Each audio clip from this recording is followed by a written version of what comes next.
In today's video, I'm going to show you exactly how to embed a web page inside Notion, step by step.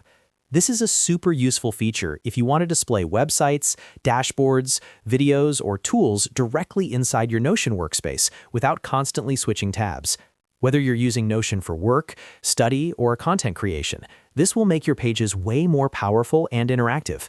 Before we jump in, make sure to hit the like button if you find this helpful, and subscribe to the channel for more Notion tutorials and productivity guides. All right, let's get started. First, open Notion and go to the workspace where you want to embed the web page. You can do this in an existing page or by creating a brand new one. To create a new page, simply click on New Page from the sidebar or use the plus button. Once the page opens, you'll see a blank canvas where you can start adding content. Now, click anywhere on the page and start typing.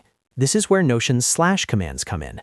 Type the words Embed Web Page, and as you type, Notion will begin showing suggestions.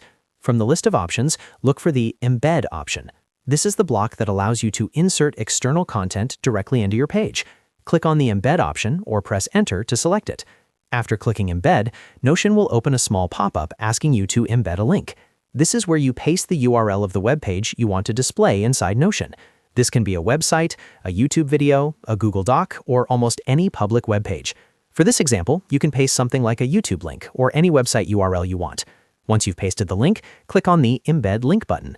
Notion will then load the web page directly inside your page.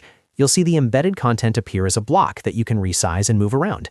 You can drag the corners to adjust the size, or move it up and down the page just like any other Notion block. If you're embedding a YouTube video, you'll be able to play it directly inside Notion without leaving your workspace, which is extremely convenient. One quick tip here is that not all websites allow embedding. If a site doesn't support embeds, Notion may show a preview or an error message instead. In that case, you can still save the link or try embedding a different version of the page. Once your web page is embedded, you can continue adding text, headings, images, or other blocks around it to build a complete Notion page. This is perfect for creating dashboards, documentation pages, or resource hubs that include live content from the web. And that's it. You've successfully embedded a web page inside Notion in just a few clicks. If this tutorial helped you out, don't forget to like the video and subscribe to the channel for more easy Notion tips and software tutorials. Thanks for watching, and I'll see you in the next one.